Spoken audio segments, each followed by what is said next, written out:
researcher. I am a believer in changing society so that we can live in a better place. And that is why I use my teaching skills to empower people with the knowledge and skills that they can use to help themselves and to help the society. So I lead the initiative called the Mental Health Champion Initiative, where from July 2020, we began a journey where we talk about mental health. We give basic mental health education for people to know what to do so that they can prevent mental struggles, for people to know how they can support other people when they are going through mental struggles, and for us to create therapeutic spaces from home to workplaces to our society. In that way, we can be able to achieve happiness, which is what we are all looking for in our work, in our marriages, in our education and careers. So for me, I believe that when you know better, you do better. Thank you. Wow, powerful. If you know better, you do better. You do better. Yes. That's a bugger point. If you're watching us, you can pin that bugger point right there, because there are some people who are joining us later and they need to see that if you can know better, you can do better. Yes. Wow, powerful. Dr. Lee, now, because maybe there's so much I think we need to do and I don't know where to begin, but just allow me to ask maybe, what made you very passionate about mental health? Number one, I said I'm a teacher. Yes. And that is what exposed me to the world of mental health. When you're teaching and when you're interacting with parents, when you're interacting with other teachers, I began to notice gaps where parents seem like defeated on what to do. So they would draw the problems of their children to the teachers. Teachers also are human beings with their own situations. And sometimes they would draw the children back to the parents. And I felt like children really are not being owned. Because when you don't own a situation, you don't take the initiative to change and to lead. So for me as a teacher, I started seeing gaps. And that is why when I finished my bachelor's, I was considering doing econometrics because I'm good in maths. And then I was having a conversation with my husband and I told him, before I settle, I want to master. And then I was considering econometrics, and then he told me, that's a good one because you're good at it, but go and sit down and ask yourself, without considering the money aspect, what would you want to do when you are old and you don't need to be paid? And that changed everything. I went back to my units in the bachelor's, in my education unit, because I did bachelor's of education. And I started looking at what else I learned and what I was feeling interested in. That's how I ended up telling myself, I think I like the psychology. Because psychology really captivated my thinking. It made me become curious. And so I told him, I think I want to do something with the changing behavior. And when I started investigating what I can do, I came up with the counseling psychology, clinical psychology. So from there, I started visiting universities. I found myself in KU, and I found myself choosing counseling psychology as what I wanted to pursue, and that is what I pursued for my master's. And that is the time I was exposed to this world that I am so happy to know. That made me realize that being a teacher was just a direction towards what I really needed to be. And I've never turned back. So I put myself deep in it. I used my teaching skills to educate on mental health. Yeah. I like it because when I listen to you, I could feel passion. You know this, you can speak from a psychology point of view and you can just share information. But when I could sense passion as you shared, and I felt like I need this energy, because a lot of people out there would go for a counseling session and or even for a forum out there. And yes, they will feel information, but a lot of jargons will be thrown at them. A lot of jargons. I don't want to mention there because I don't want to target some people, because some of them are online. Some of them might feel targeted. But again, you feel like, have you really understand what it is? And because you have mentioned about your husband, and Man Unveiled is a family show, I want to shout out to 𝗏𝗏𝗏, Joe, God bless you for connecting me to Daktari. It's good to appreciate. I'll give you a chance actually to acknowledge your husband, Mr. Njogona. Yeah, he's the late now. The late now. And even in his absence, maybe you can Yes, I really appreciate him because one of the things I saw in him is respect. Wow. Respect and empowering. He has empowered so many people, and I'm sure those people who know him, he empowers people. He's an educator. He was a father to many. I think he didn't even know where his children started and where they ended. Many people even during his burial came and I call him dad. And because he empowered people, he believed in empowering knowledge and all that. So for me, what I feel is that when we know, we need to empower people with the knowledge. When you have knowledge, it means you can be able to go on your direction. And especially when it comes to mental knowledge. Without your mind, who are you? That's one question I ask people. If one day you forgot who you are, what is your value? Wow. Powerful. And that is why you see people on the streets, it's like they have no value, only because their mind is not working well. So it is our mind that gives us identity. It is our mind that gives us value. It is my mind that tells me I'm Margaret, and this is wisdom, and these are my children, this is my home, so I can be able to go back home. What if I forgot who I am today here? Where will you take me? So for me, I feel when we become aware of our minds and we begin to attend to the minds, then we begin to live life. Wow. Many of us are cruising a long life. They are not living. Many of us are following other people. Oh, people are looking for money. Everybody is looking for money, but they don't know what to do with the money once they get it. It is because they are not being led by intention. They are being led by storms and waves. So for me, when I empower your mind, I'm hoping that you can now begin to represent yourself in your thinking and in your networks. Wow. Now, where do we draw the line? Because sometimes ago, as a corporate trainer, we used to handle a topic called stress management. Yes. And nowadays, that word has gone. The word mental health has come. Is there a difference? Yes, there is a difference. Because, again, stress is an aspect of the mind. So mental health is a greater scope. So stress is part of mental health. So I think we have widened the scope. We were narrowing down to situations, and stress is a situation. But again, what is stress? Stress is a natural. It's a natural thing. It's supposed to protect you. So when you feel stress, your mind is telling you, prepare for something before a catastrophe occurs. When you are stressed about your wedding, you do not want problems in your wedding day. So what do you want? Stress is telling you, take care of the clothes, make sure they are there, take care of the cake, make sure it's there, the venue. You see, you have to. Stress is telling you, prepare. For an exam, stress is telling you, go to the library. But we don't like stress. And yet it is the one that gets you to win. I think we have the wrong definition for That stress. is it. There's someone listening to us here saying, but no, that's not the kind of stress we talk about. Yes. I'm stressed about money. I don't have money. I don't know what to do. You know? So stress is telling you which is the best way I can earn money, a way that represents who you are. Because again, there are many ways of getting money, but there are ways that do not represent you. So stress is communication. Wow. It's not necessarily a bad thing. Powerful. I'm also learning. You know, they say if you are too big to be taught, then you are too small to teach. Yes. So I'm also here learning. Maybe you can help us, Dr. on this topic, mental health, because we want to get into our today's topic. Yeah. What do you think, like, generally speaking, what are the pillars of mental, when we talk about, when someone hears mental health, what should come into their mind? Number one, should come to, who am I?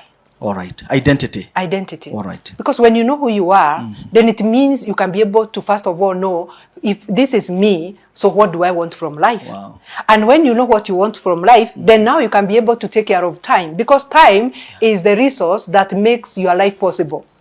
Because without time, then where do you do what you're doing? Like now when you told me you want to come, you had to tell me which day and what time, so that I could dedicate this time to today to come here. So what I feel is that when you don't know yourself, it means then you keep now reacting and you don't have a plan for your life. So number one is know yourself. That way you're able to know what you deserve. You can be able to recognize somebody treating you not well. Wow. Because you know who you are, you know what you deserve. Yeah. Then you know which is your path to get what you want. That way, even your spirituality comes in, because there is a path that a person who believes may follow, and may not follow. This is another one. So when you know who you are, then you're able to know who are your people. Then you're able to know what is your destination, what is your path, what to do with your time. Then you're able to say, my day looks like this, because this is who I am, and this is what I want to do. So everything becomes together. And then again, the mind is the one that sorts the problems of the body. We have three aspects of a person in one. We have the body, the mind, and the spirit. The body represents a house. What house is you? And that is why when we talk about body, we talk about this outer. Yes. But now there is Margaret, the body. This is my body. And there is the real Margaret, who... The hardware and the software. Now you are talking. All right. The software is now your spirit. Okay. The hardware is the body. The physical body. And then the CPU, the one that processes the hardware, communicates with the software, is your mind. The mind, yes. And when that is hurting, the spirit doesn't mean much, neither does the body. And that is why the person walking the streets, there's no connection between their spirit. They don't even know what they believe, because the processor is not working. So the mind is the processor. I now get you, because now when the processor is not, when the mind is not okay, yes, the body has no control on what happens to it. And you begin to see in the body. For example, a person who is not okay in the mind, they begin not to bathe. That's true. So the body has no problem. The body is just waiting for the mind to say, can we go to the bathroom? The work of the body is to receive orders. That is it. So basically, so the mind is the command center. Yeah. Wow. Yeah. Wow. Powerful. The processor. Yeah. I think I should go back to school and study psychology. I need to do more advanced psychology just to understand these things.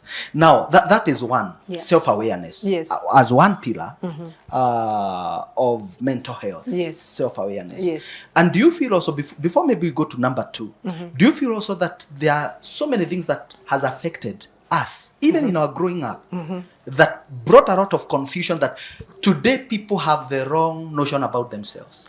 Yeah, exactly. Number one, it is because now, for me, I feel like we are in an unfortunate phase in life, because we are coming from a tradition. And so we have not released the tradition completely, and we are embracing another culture.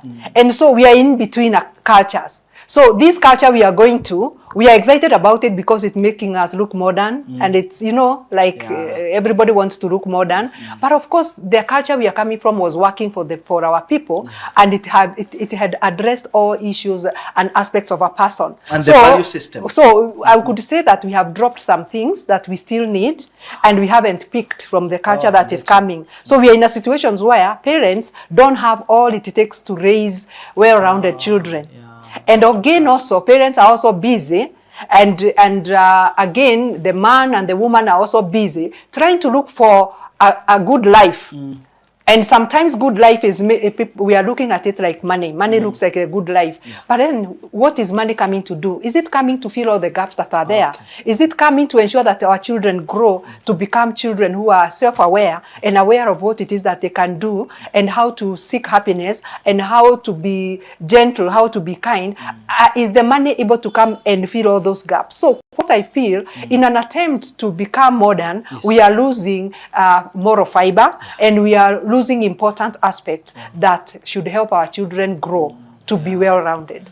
So we are losing our values, and the current system, the current culture we are signing into is not able to give us a replacement of what you are losing. So that's what you're saying. When you're in the middle of taking, you might release before you take. So that is where we are. And then again, my question, what I ask myself every day, is what I'm taking superior from what I'm leaving? Okay. We need to ask ourselves those questions. And that is why you might find society is divided. There are some people who are saying, I'm doing the traditional aspect of the family. I am going to do this, I'm going to do that. Because some people recognize that, what am I losing? And how do I want to raise my children? So some people are blending the traditional culture and the modern culture. But there are some people who are really modern. And they are repeating mistakes that are happening in the modern world. Rather than say, I'm not going to repeat the mistakes, but I'm going to upgrade what needed to be upgraded. Because again, it's not everything that is good in our traditional culture. So for me, I feel like wisdom is, don't drop that which works, and pick that which works in the modern culture, and you can have your own culture. Now, you see the confusion, Daktari. The confusion is here. Nobody, there's no place we go to be taught on parenting. Yes. We raise our children anyhow. In fact, we say anyhow is a how. And our children just grow. You know, we know that our children wake up, go to school, you know, a lot of stress. I had another parent say that these children will one day kill me, you know, because there's a lot of pressure that comes with raising these kids, a lot of demands. They have seen something in other kids, with other kids, and they want to bring that in the house. You know, they'll not see you as a good parent if you don't do what the other parent did to them. How do we bring this balance even in parenting? Because that has brought about a lot of mental health issues, even to our children and to our families too. Number one, what I usually say is, it's unfortunate that even when we are deciding to get married, we don't ask ourselves what we are getting into, and whether we want it, and what we want from it, and what we want from our partners, and what we want out of it. Like when you're starting a business, people have a business plan. But what is more important than a life and a family? We should have a family plan. That's true, before you even engage in the family. So for me, I usually say, if you can come up with a plan of what you want in a business, then you should actually be able to conceptualize a family before you have it. That way, you will be able to know that I want to approach it this way. I actually want a family because I want, not because my parents are giving me pressure. So you are ready for the family. Then when you're looking for a spouse, you know what it is. You have an imagination of what you want. So when you're looking for a spouse, you even know what you are looking for. By the time you come together, you tell each other, so what do you envision? You may envision children.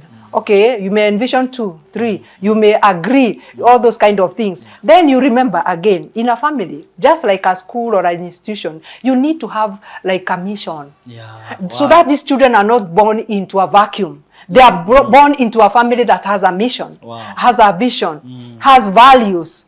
Powerful. A family that has rules. So that these children, you know what we are doing as parents, that you when there's a crisis, you bring rules. So they become a working system. Yes. So these children, when you bring rules because children are misbehaving, those rules are strangers.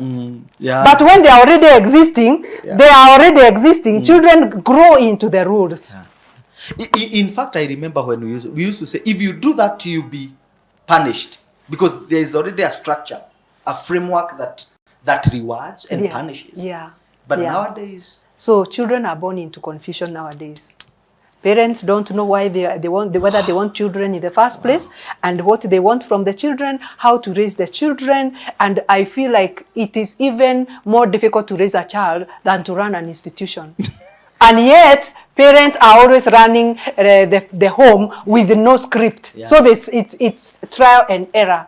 And now we are seeing more errors than successes. And maybe that is why I want to engage our viewer tonight. Are you raising your children in a framework, in a structured way? Or is it just trial and error? Anyhow is how you don't mind, provided they grow. Bora uhai. You know, that kind of an attitude. And I'm tempted to ask you, do your family, and let me speak to a man who is watching us, because the man is the leader. The man is the head. And even to our single mothers, I don't like calling them single mothers. I like calling them leaders of their families. Even as a leader of your family, as a single parent, do you have a mission? Is there a vision? Are there values that are cut out for your children? Are your children growing in a value-based system where they know, if this happens, if this doesn't happen, this is what happens to me? Very, very great insight from Dr. here, and I want to continue encouraging you to write to us, continue writing to us on that platform. Let us know where you are watching us from. Let us know your views and any other thing that you can make a contribution on YouTube, on Facebook. We are live. Kindly feel free to share your views. Dr. maybe we can engage the other gear. I've seen parents also now, because let's first handle this thing. Parents, I have seen parents not even agree so many things about their children with the husband. The father and the mother disagree totally in front of their children. And I want you to help us. Sometimes even fight. Yeah. Sometimes they even call each other some domestic animals in front of the children. And maybe you can help us to know. What impact does that have in the life of this child? Because you go to school, you hear your kid telling you, so and so called me this name. Yeah. When you try to follow up, this is the norm in the house. What effect does this have even to the life of that child? Yeah, that is the most unfortunate thing that can happen. Very unfortunate. Number one, because this child, by nature, they have been brought by nature into this environment, and these are the leaders that they're supposed to lead them, to show them how to go about things. We say that the home is the first school. So when the way parents relate with each other and the way they relate with the child is simply an indication this is how to live life. So that is why we say 𝗓𝗋𝗋 see, 𝗓𝗋𝗋 do. If the child is fighting, the parents are fighting, children will go and fight in school. That's because they believe how to get what you want, you have to fight. So basically, for me, I feel like sometimes our children, the way they are behaving is an indication of what's going on in homes. And especially, I remember I worked in a primary school, and children used to come with a lot of pressure on Monday to narrate. They used to have stories, and when you try as a teacher, and when you try as a teacher to minimize that, every child wants to be heard, and children would say very interesting things, and sometimes very worrisome things. So it is important for us to know that you need to have your house in order. Even if you disagree, because it is human to disagree, you need to ensure that you take care of your business away from the children. Because you do not want them to repeat what you are doing in their presence. Because when they see that, they are simply learning. They don't have to go to school to learn. They learn all the time by what they watch done, by what they hear, by what they see, they repeat. So basically, they will repeat exactly what you are doing. And that is why you might see a young boy may beat a girlfriend, and they'll be like, this is how to solve problems. Because that is how problems are solved at home. How do they learn differently? Who is supposed to teach them differently than if it's not their parents? Teachers are teaching the curriculum. Teachers have no time to teach discipline. So for me, I feel the family needs to actually recognize and embrace discipline is taught at home. Conflict resolution is taught at home. Ability to listen is taught at home. Kindness is taught at home. At school, we are teaching mathematics. Yeah. At school, we are teaching geography. We are teaching physics. So parents should not expect teachers to teach discipline. So if everybody knows what is their role and they take their role, they are likely to be now like serious. Even the home environment should be a therapeutic environment where everybody feels heard, everybody feels important, everybody feels like they have a solution. If they have a problem, their problems can be solved in that environment. So for me, I feel like when parents are shouting at each other, they're actually showing these children, you know what, if these two big people in this house are fighting, then who am I? So the children don't feel like home is part where, children don't feel like home is where they can go when they are hurt by life. So it becomes a toxic environment where they want to escape when they grow up. So they are looking like, you know, I'm waiting to be 18, I disappear from here. So for me, we are missing the point. And we are raising children in a very reactive way. We are creating rules when problems have already come, and yet we should be having rules to guide operations. Wow. We should be having rules to guide routine. Even when children close school, when they come home, do you create a routine so that we can mirror what's going on in school? Or do children come and they have a lot of time and nothing? That is how we are creating people who are misguided. Because they have a lot of time, we don't guide them. We don't come into their space. We don't know what is happening. We don't even bond with them because we are busy and we are running away from them, especially when they misbehave. Nowadays, schools are closed, and the parents are saying, "Woo, they have come now. They have come again."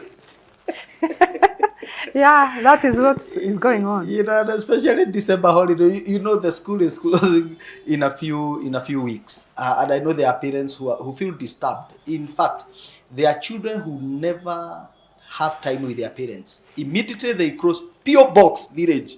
Yes. Let them go and interact with the grandmother. Yes. By the time they come, they have, and you know, it's good to be raised by a grandmom, but again, there are things that the grandmother will never do. There are things that the grandfather will never do. There are things that the grandfather will never do. But it's also equally important to know that parenting is a responsibility that you cannot pick up from where you left. It's a full-time job. And I want to encourage our viewer before we go for a break. Are you doing what you are called to do? Are you taking your parenting responsibility seriously? I know you might be disturbed in one way or the other. I know there's a lot of pressure when it comes to employment. Business is hard. A lot of things are making you disconnected from the kind of a life you'd want to give your family. But again, parenting is a divine responsibility. What reason do you have of not raising your children in the right way? What you have is not a factor of how you should raise your children, because you raise your children from your level. I think this and some other points that Dr. will give us is what we are coming to do in the next 2 minutes. I want to take a break, commercial break, then see you in the next break. Write to a man, let a man know something great is happening right here on Elevate TV. Because on Man Unveiled, it takes a man to get the best out of another man. See you in exactly 2 minutes.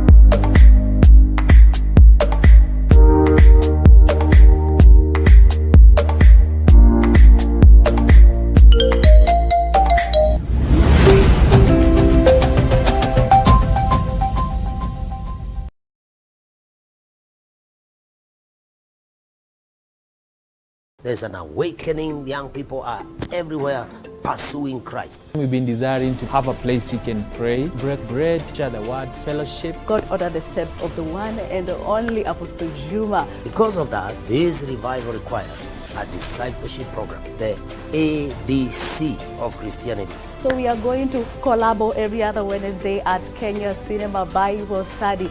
Emerge Nation is a service that we are beginning every Wednesday at the Apostolic House for young people, 5:30 in the evening all the way to 7:30. Imagination is a partnership between Street Praise, all chapters, and the Great Life Church International under the leadership of Apostle David Juma. This is a saved generation that's going to become strong, and they are going to be sent. What are you waiting for? Tell a friend to tell a friend, even grab a friend, and see you there. Adios.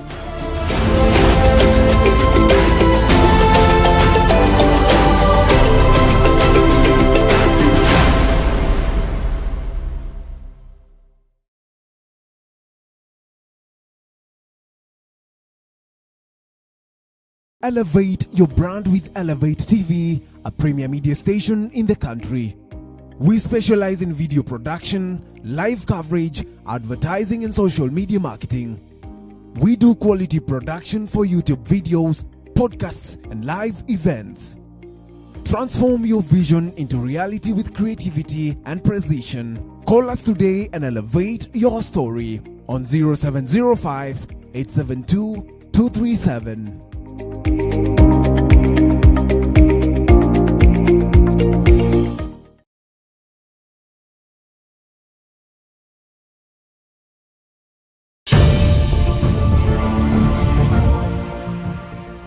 Yes, welcome back. This is Man Unveiled. We are right here at the city center. Tonight we are looking at the topic mental health. And when you talk about mental health, thinking about a man, you think about the family, because there is no man without a family. There is no family without a man. In the beginning, God created man, and that's the genesis of what we have as a family.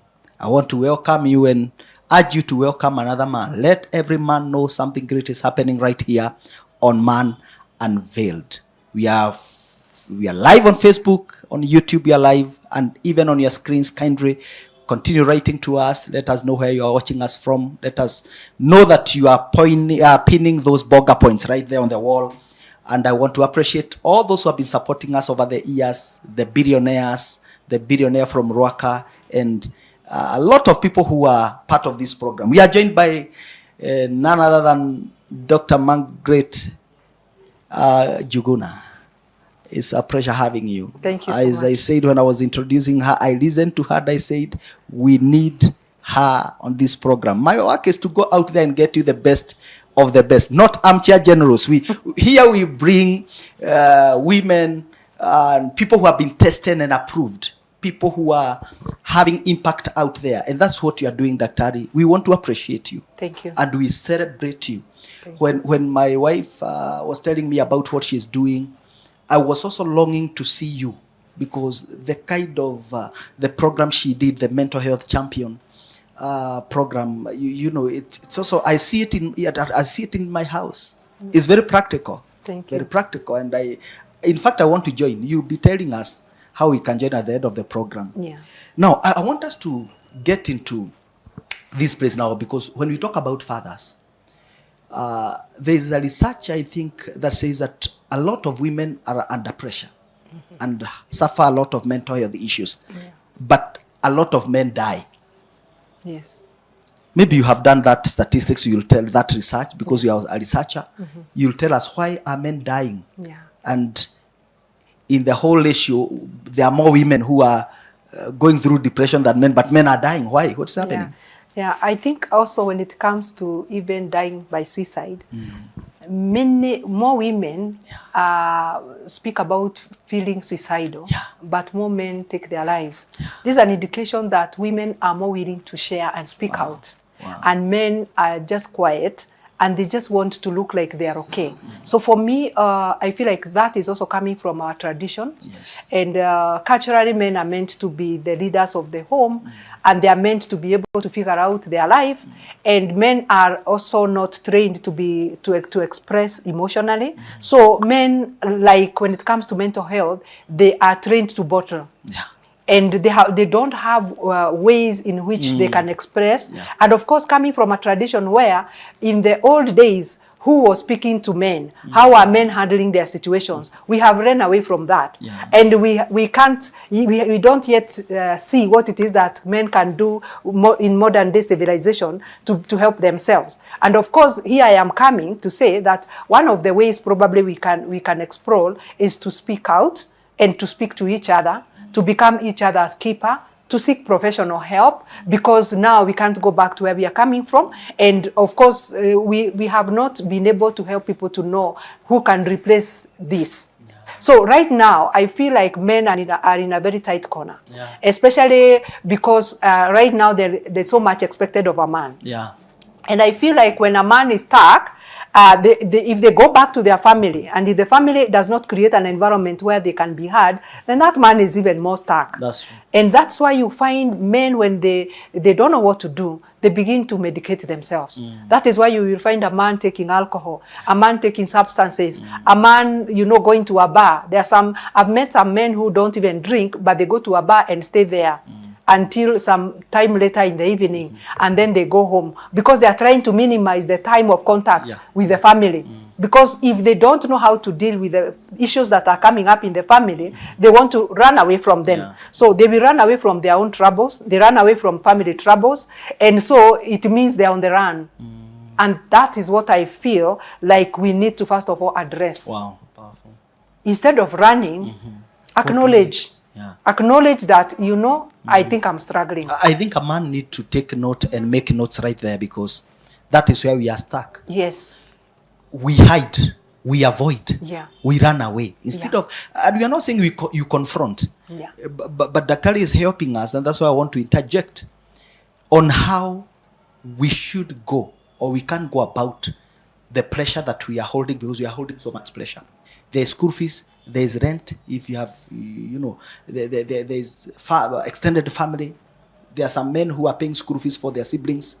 A lot of things, economy, business, a lot of challenges. Now, continue, help us now. How do we go about these things? And mambo, it is in one man. Yeah. Yes. Number one, maybe I can bring out some of the things I do with my clients. Yes. When you come with so many things that are not going well, let's say, for example, you have come, you're telling me my marriage is not working, my business is not working, my relationship here and there is not working. One of the things I usually tell somebody is, first of all, itemize what is going on and begin with what is going right. Because you see, even in mathematics, what do? We calculate the unknown from the known. Yes. Isn't it? So first of all, establish what is going right, because that is the platform on which you're going to sort the things that are not going right. When you identify what is going right, then you can be able to identify what is the support you can get from what is going right. So that now you can be able to attend to what is not going right. After you itemize what is going right, acknowledge and be grateful. Gratitude is very important, because sometimes you can see somebody saying nothing is going right. Yes. And that, for me, is a statement that is far from truth. If you are alive and you have eaten and you are not naked, then there's something going right. This is nothing is working. When you say nothing is working and you are even talking, it means there's something working. At least the mouth is working. Even your esophagus is working. At least the mouth. So for me, what I say is, let's first of all acknowledge what is working. Yes. Once we acknowledge that, then we can also be able to itemize what is not working. Then after you itemize what is not working, arrange according to priority. Okay. Begin with what is emergency. Then itemize downwards, so that you know where to put your first energy. Where to begin. And then you can go solving the problems one at a time. It is very interesting, because when somebody comes and they are overwhelmed, and tell them, if we have to attend to a problem that is really on top of your list, which is it? Somebody does not say from top of their mind. Why? They haven't itemized. By the way, they don't even know. It's not figured out. They say it's so many things. Somebody will tell you life is hard. Okay, please tell me. Nothing is working. Tell me it is as hard as what? By the way, they don't even know whether it is as hard as a rock, as hard as wood, because they have not even thought. So what I usually say, our mind was supposed to solve our problems. So when you engage your mind in your situation, you will seek help where your mind struggles. How many times do we intentionally sit down and try to attend to our problems, like serious business? We sit in exams to write exams. The most important exam is your problems. You need to sit with your problems. You may be able to solve the easy ones, and then you can be able to consult on the difficult ones. But if you cannot sit down with your problems to try and address them, you will always be defeated, because you didn't even try. You will always have failed the exam you never did. You never sat down for. It will always be you failed. Now, Dr. There's something I want you to hit right there. There's a man watching us this evening, and all he has heard from his spouse, people around him, is that he is good for nothing. Because he has debt he has not paid. In fact, he borrowed from the wife And you know women don't have money, but they can get money from chama and rent you. You know, they don't have money, but they can borrow on. And when you are paying, don't pay direct to the chama. You pay them so that they can pay there. They don't have money. Now, that man has not, he has not received any service at home because of that money. And the wife keep telling him that when other men are lifting, you know, are raising plots and, you know, apartments here in town, where kazi yako ni kuinua troza, hakuna kitu ingine unafanya. And that man feel good for nothing. He's lost, his self-esteem is down there. I want you to speak to that man. Because that's the kind of a man who is saying nothing is working. Yeah. Yeah. He's even suicidal because he feels he has no support. Yeah. I want you to address that man. Maybe you can look at this. Yeah. Maybe number one, I would want you to first of all acknowledge yourself, because when you listen to the voices of other people, you should be comparing to what do you know about yourself. Because one of the things is that if somebody has lent you money and now they are saying you are good for nothing because of the money they lent you, then it means the value here is money. And you know, one of the things I say, we are not all money. Yeah, that's true. It's not all about money. We have already said that you are a body, mind, and spirit. Yeah. So it means there are different aspects of this man. So for me, what I say is, if you go out to society for validation and for evaluation, you will get the valuation as best as the person who is giving it.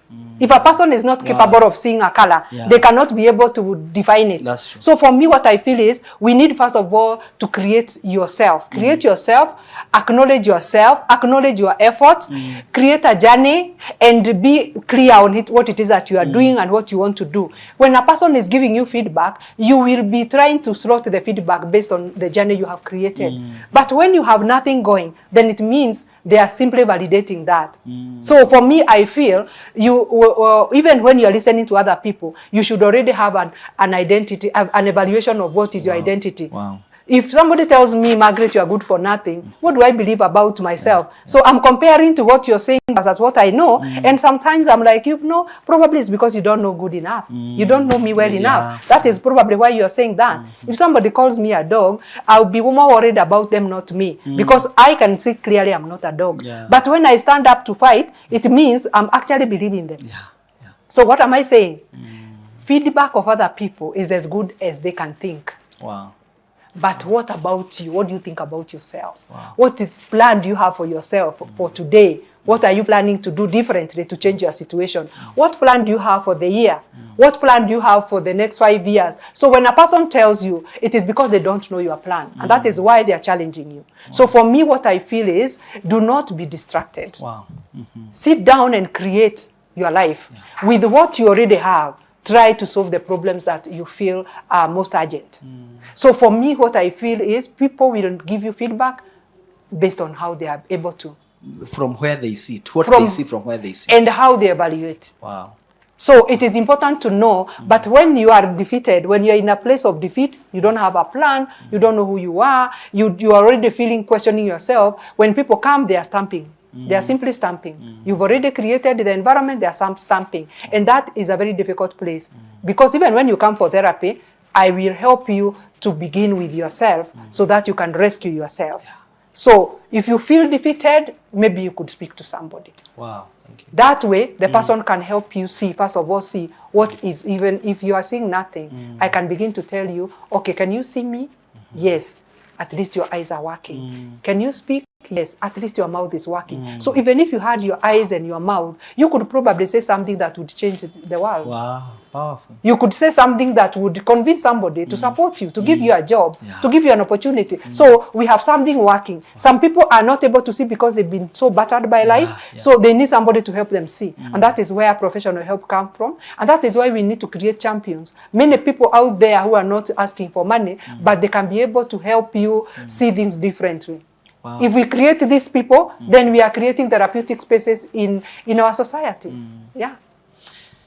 You know, you say something very powerful, that you can concentrate on what is working first. Yeah. Your ability to appreciate those little things. It may look little that your mouth is working, but you know, not everyone that can speak. Not everyone that can see.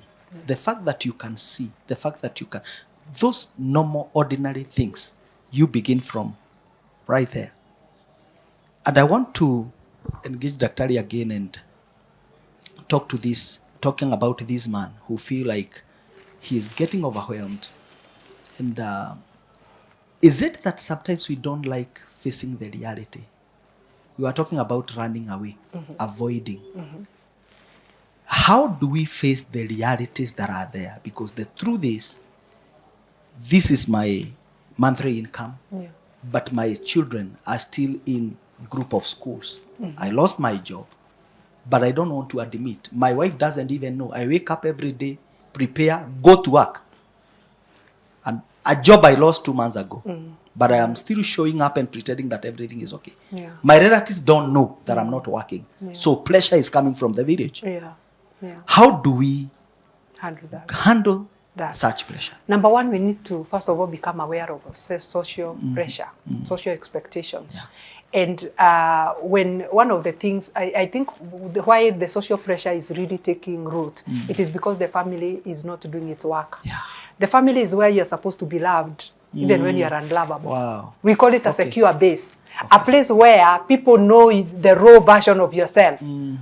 Know you without makeup. They know you even when you didn't have shoes. So if the family was able to take care of individuals and people, then a person can be able to go into society with the knowledge that at least I have a family where I can fall back to. So the family is actually in the center of creating this pressure. So you are ushered into a society where we are not socialized to be honest. We are socialized to say, how are you? I'm fine. So if somebody ever told you they are not fine, you're like, either they are rude or something. And yet, you are supposed to be asking a person, are you okay, or can we address your needs first? That was, I hope that is what they intended. How are you? We are supposed to say exactly how you are. But what do? I'm fine is the answer. In fact, I remember when I was young in primary, we were being taught, good morning, good morning. We were not taught that you could do anything different. So basically, we are not taught that a morning can be bad. And we can even vocalize that. So people are not, we don't create a social environment where people can be honest with what is going on. So this man is going to work in quotes because they have lost their job, because they don't know how to vocalize that they don't have a job. And they don't know how to deal with the outcome. If they say and there is a situation, how do they deal with that? So for me, I feel we need to create safe spaces in our homes where we can say things as they really are. Where everybody can be heard, where everybody can be able to say, I am being bullied in school. I am feeling this way and that way. So for me, I feel the family unit is actually the one that is missing the direction. And so society is a makeup of many families. That's true. So if many families are hurting, society looks like it's missing the point. So for me, what I feel is we need to ask ourselves, what is of value? What is our family vision? What is our family value? And one of the, I remember speaking to some parents and I asked them, on top of your mind, if you are to be asked what is a family value you want for your family, what would you say? And one person says, in this family, nobody fights alone. We fight together. And every war, financial war, emotional war, spiritual war, and that is a powerful family. So for me, if you are fighting alone and other families are fighting together, you will be very defeated. Because even when you feel like you can't pray, you feel you are just crying, and other families are not supportive because they are like, you are letting us down, you are an embarrassment to our family. So what I feel is that the family unit is losing the battle. And the fiber is really broken. So for me, what I feel is that society is a representation of what is going on within the family.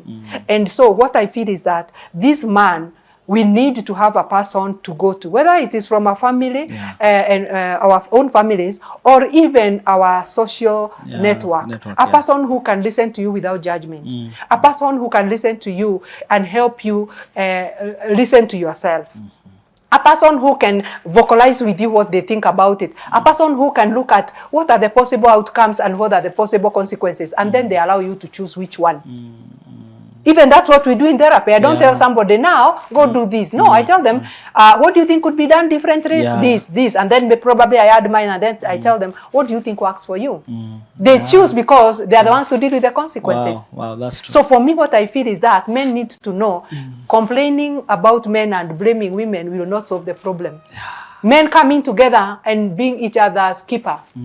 Then that is the way we begin to heal. Because instead of coming together to buy alcohol, get drunk, we need to come together and say, what's going on in your space? What can we do differently? Who is thriving, and they can be able to support the others? I think that way you begin to heal together. And you begin to feel like it's not a shame for you not to have a job.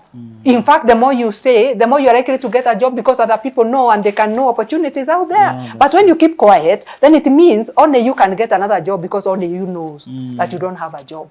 And then again, at the end of the month, if the woman doesn't know you don't have a job, they want income as usual. So now pressure again towards the end of month. Where do you get this income? You didn't work. So for me, I feel speaking honestly about what is going on is one way to heal. Number two, having conversations with the relevant people. For me, one of the things I even tell women when I'm talking to them is, somebody comes and talk about their husband, and I ask them, have you told them these things you've told us? And they say no. I'm like, he's in the middle of this. He should know first before we know. So that if he knows and he's not acting, then you are looking for help. You haven't even told him. So the first person to tell is the person hurting you. If I'm stepping on you, and you are telling him, or telling other people, I'll continue stepping. You know, you need to say, excuse me, you are hurting me. That way, I can be able to do the right thing. So for me, what I feel is that we in the society, we are living a make-believe world. It's like children, the way, you used to play the make-believe, where I am the father. That's what we are doing. We are not being real. We are hiding from reality. We are masking everything. We don't want to face things as they are. Now, I also want you to help because we say Man Unveiled is also a family show, and there's a lady watching us tonight, and she would want to know, how can I offer support to this man who doesn't tell me anything, but I see he's stressed. I see he's not okay. In fact, there's a lady who is complaining that my husband, I can't even remember the last time he touched the mountain. And I'm suspecting he is going out. And your husband is stressed. He doesn't talk about the loans. He doesn't talk about the arrears, that the house you are living in is in arrears. But you can tell he's not okay. He's even avoiding coming home. How do we now support as a wife? How do I? He has not invited me in the first place. How do I chip in? Thank you so much. That's a very good question.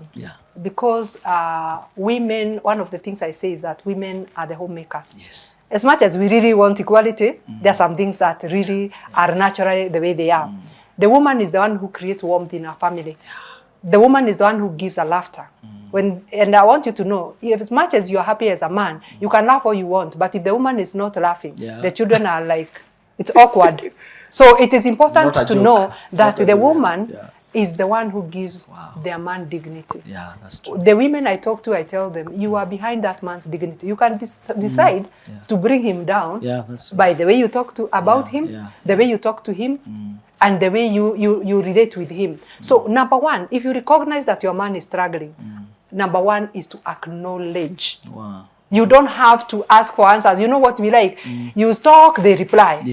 That is where we get it wrong. Sometimes all you need to say is in passing, I can see that there's something bothering you, and I know you may not be ready to share it. If you are ready, I'm here to listen. If you are not ready, I want you to know I'm here, and I want you to know when you are not okay, I'm not okay. And I want you to know there is nothing we can't do together. We will, you are saying, you are not even expecting him to reply. You are simply, and you know what, he's hearing. He may not reply, but he's hearing and probably believing you. This is very practical. When you say those things, and then you say, and remember, I am here. Go to sleep. It could be even you have just slept, or both of you, he hasn't slept, and you simply say that. And you say, you know what, I'm not giving up on you.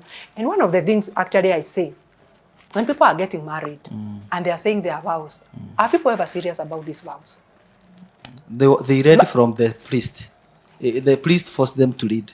Which is now why I'm asking myself, if I'm more than 18 years old and I know about contract, business contract, marriage contracts, Yes. all kind of contracts, and I go ahead and vocalize something I'm not intending to do, then I'm also to blame for many not fair, things. yeah. So for me, if I'm a woman and I have said those vows, so it means, till death do apart means, this, even if you sit down, even if you go to the street, I'll walk behind you because you are my person. So for me, I'm vocalizing this so that the person can know that what can this woman do to make things better for me. So now you begin to give him homework. Wow. Now, rather than think like I'm alone Yes. in the world, now they'll know there's somebody who is pretending to be with me. You know, initially it looks like, but when you go the next day, you say, you know, I said yesterday that I am with you and I'm still with you. And even tomorrow, here I am. When you're ready, you will tell me. You are not giving them pressure to tell you. And you know what? One day they'll just tell you. You really want to know? Yes. Wow. When I usually say one thing, when a carpenter is hitting a nail, they don't count how many times they hit the nail. That's true. They hit it until it's gone. That's true. When you are talking to your spouse or your child, you don't count how many times. You speak until something happens. Wow. So don't ask me how many times. Do it until it has happened. Hey, like they used to say, prayer that we push. Until something Pray happens. Until something happens. That is the same situation. The principles all through this parallel. Keep speaking. What if he feels like you are nagging? Someone who is asking, I can discern that question. Yeah. What happens? I don't want to give Daktari a chance to respond to that because we are coming for part 2. We are coming for a part 2.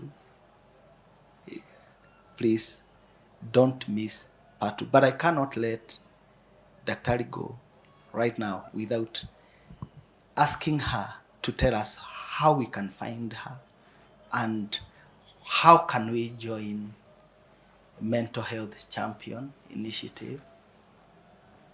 And basically, what do you do there and how can we become part? Okay, thank you so much. Number one, the Mental Health Champion Initiative was created in 2020 during COVID times. And it was a need because people really struggled psychologically when they were made to stay at home. They don't know when, up to when. Our domestic support, they disappeared because they also afraid and they want to be in their homes. They want to feel the safety of their homes. So what happened is that people started reaching out to me, asking me, what do I do? I'm struggling, my husband, my wife, my children. And so I told myself, I think this is something that is coming up because of the lockdown. What can I come up with that would educate people on how they can be able to relate and how they can be able to become the best version of themselves. So what I did, I wrote a curriculum down.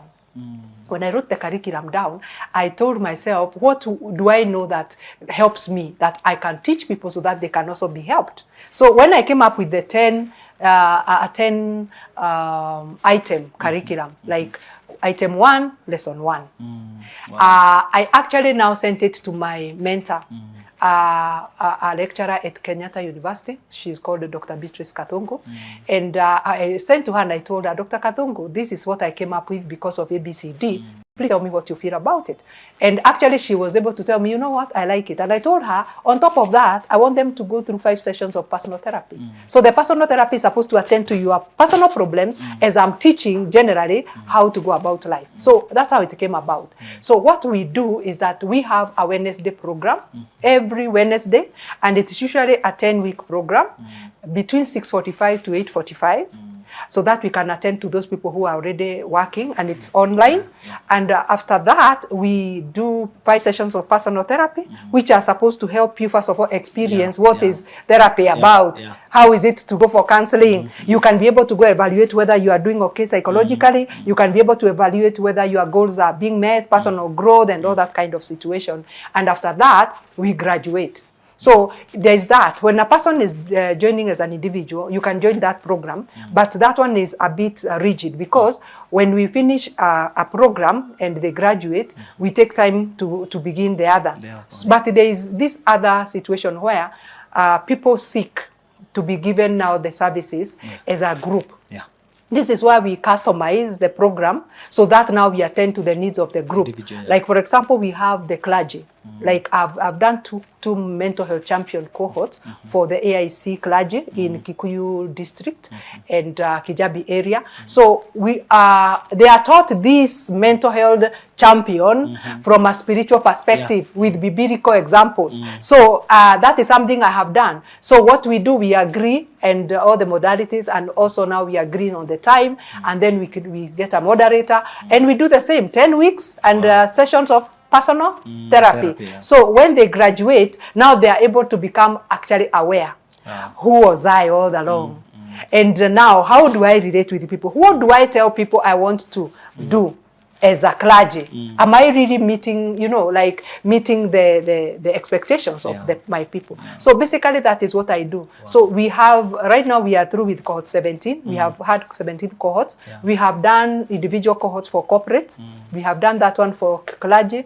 And so when people are a group, we customize according to the group to meet the group needs. But also, if you're an individual, then you can be in our space, and then you can be able to know when we are starting the next one.